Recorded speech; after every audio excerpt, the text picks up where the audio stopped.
Love, silence and solitude, to converse with the Lord in the depth of your heart. Blessed Mother Eliswa. Blessed Mother Eliswa speaks to us with a wisdom that is both gentle and radical.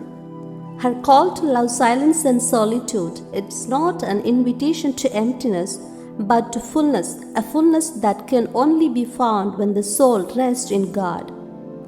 Philosophers across the ages have understood this truth.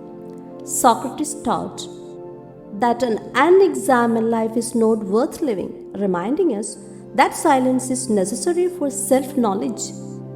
Blaise Pascal observed that much of human restlessness comes from our inability to sit quietly in a room alone. For Martin Heidegger, silence was not the absence of speech, but the space where authentic being reveals itself. These voices echo one insight.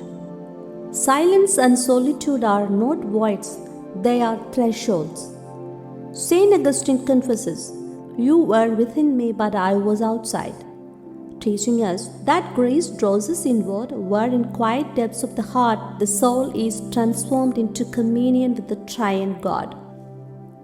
Mother Eliswa leads us into the Gospel. She urges us to practice exterior silence and solitude, to gently withdraw from noise, excess words, and distractions, so that we may enter interior silence where God dwells.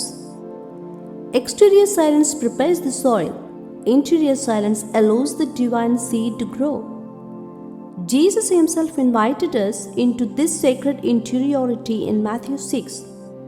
Go into your room and shut the door and pray to your Father who is in secret, and your Father who sees in secret will reward you.